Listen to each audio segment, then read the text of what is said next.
स्वागत है आपका। मैं हूं मोहम्मद आशिक। आप देख रहे हैं वेडनेसडे टाइम्स न्यूज। आज हमारे साथ खास बातचीत करने के लिए ग्राम पंचायत नगाली से पूर्व में रहे वार्ड सदस्य पवन कुमार, जिनके साथ हम खास बातचीत करेंगे और हम इनसे जानेंगे कि इनके जो 5 वर्ष का कार्यकाल था, उन 5 वर्ष के कार्यकाल में क्या कुछ कार्य हुए हैं और क्या कुछ कार्य जो विशेष बचे हैं, उनके ऊपर किस तरीके से ये खरा उतरेंगे। जी पवन कुमार जी, बताएंगे। हमारे चैनल के जो दर्शक हैं वो आपसे जानना चाहते हैं कि जो आपका 5 वर्ष का कार्यकाल था, 5 वर्ष का कार्यकाल कैसा रहा, क्या कुछ परिस्थितियां रही, क्या कुछ चुनौतियां रही और उन चुनौतियों के ऊपर आप किस तरीके से खरा उतरे। जी सर, 2006-7 के बैच में जो हमारी पंचायत थी वो अनपोज चुनी गई थी। उसमें हमारे पंचायत के सदस्यों ने मिलकर के ये निर्णय लिया था प्रधान के साथ कि जो अनपोज का पैसा है वो प्रधान खर्च करेगा और जो मनरेगा की जो संपत्ति होगी उस पे अधिकार मेंबरों का होगा। और हमने सभी 5 मेंबरों ने 5 वार्ड में अलग अलग ढंग से अपनी योजना बनाई और अलग अलग सेल्फ डाल करके जो भी कार्य आए उसमें मैंने सबसे पहले जिनोली पंचायत में गोठ पनिहार का निर्माण किया, जिसमें सामग्री और जो भी मजदूर थी 17,000 पे थी। आज आप पूछ सकते हैं जिनोली निवासियों से कि वो बना है कि नहीं बना है। उसके उपरांत फिर मैंने कार्य किया संचप गली का। उसके अमाउंट का मुझे पता नहीं, प्रधान के गांव का काम था। मैंने सिर्फ लेबर सामग्री का ध्यान दिया, बाकी उसका जो है नए थे उतना ध्यान नहीं था। उसके उपरांत फिर मैंने सिंपोई गली का काम किया, वो था 50,000 का। वो पक्की की है। आप निष्पक्ष तौर पर गाँव वासियों से पूछ सकते हैं कि वो गली है अभी तक की नहीं है। उसके उपरांत फिर मैंने जल्ला 2 और जल्ला 1 में गली और शाला निर्माण किया, जिसके सामग्री और टोटल मनी था 1,80,000। उसके भी आप पारदर्शिता से लोगों से पूछ सकते हैं कि वो काम ठीक हुआ है या नहीं हुआ है। उसके उपरांत मैंने 3 लाख का एक रोड बनाया था ढुलार से धरला तक, जो कि आज भी उसकी वजह से हमारी पंचायत सारी चर्चा में आई। वो किसी लेखक की गलती थी या पंचायत की गलती थी, मैं जिम्मेदार नहीं हूँ। उसके उपरांत फिर मैंने एक कुल का निर्माण किया था जिनोली में 1.5 लाख। वो हमारे बुजुर्ग जी बैठे से पूछ लीजिए, इन्होंने खुद काम किया उधर की, वो किया था सही ढंग से या नहीं किया था।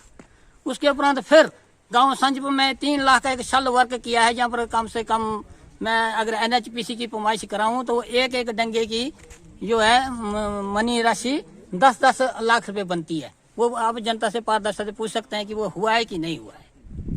जैसा देखा जाता है कि ग्रामीण क्षेत्रों में ज्यादातर सड़क की कमी होती है। सड़क की कमी के चलते लोगों को कई किलोमीटर दूर पैदल चलना पड़ता है।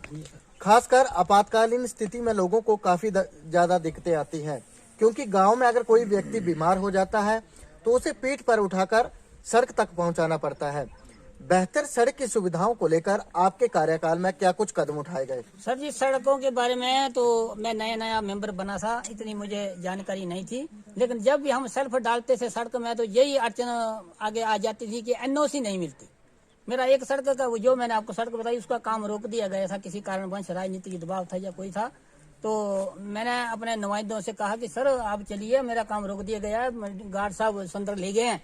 तो वो कहने लगे कि सर हमारी तो वहाँ पर पहुँच नहीं है, आप खुद देख लीजिए। अब एक मेंबर की कितनी पहुँच हो सकती है, वो कहाँ तक जा सकता है। लेकिन मैंने फिर भी कुछ बुद्धिजीवों को लेकर के RO ऑफिस ढलौजी में गया और उससे रिक्वेस्ट की। उसने बोला यार तूने तो मेरी नौकरी खा दी, मैं इतने जंगल बर्बाद कर दिया। मैंने उसको मस्टॉल बताया, 18 लेडीज थी उसमें और 4 लड़के थे स्कूल के। मैंने बोला सर अगर ये इतना नुकसान कर सकते हैं, मेरे को जो सजा देनी है आप दे दीजिए। फिर उन्होंने अच्छे माइंड के थे, नवयुवक ट्रेनिंग पास करके आए थे। उन्होंने देखा है तो उधर बोला किसी का फोन करवा सकते हो। मैंने सर फोन करवाना होता तो मैं मेंबर नहीं प्रधान बनता। फिर उसने अपने बल पर मुझे आश्वासन दिया, शाबाश बेटे, बोला जा तू जो करना चाहता है, एम्बुलेंस रोड बना चाहे खच्चर रोड बना, मैं तेरे साथ दूंगा। और मैंने उस रोड को JCB के साथ कंप्लीट किया था।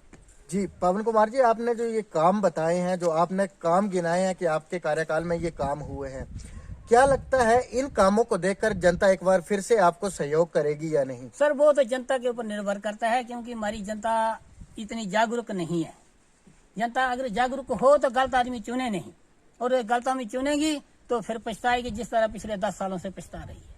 उस दूसरी बार में जब मेंबरी में आया था, हमारे 4 भाई इकट्ठे हुए थे, उन्होंने कंपटीशन रख दिया कि भाई एक बार सिपोई गांव का बन गया, अब हमारी बारी है। मैंने बोला भाई फैसला कर लो कि जिनोल का बनेगा, धरला का बनेगा, संजप का बनेगा। उनकी सहमति नहीं बनी।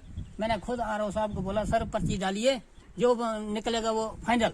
और पर्ची डाली मैं पर्ची में हार गया, शायद नहीं हारता तो आज स्थितियां कुछ और होती। ये थे हमारे साथ खास बातचीत करने के लिए वार्ड सदस्य पवन कुमार, जिनके साथ हमने खास बातचीत की। वेडनेसडे टाइम्स के लिए चंबा से मोहम्मद आशिक की रिपोर्ट।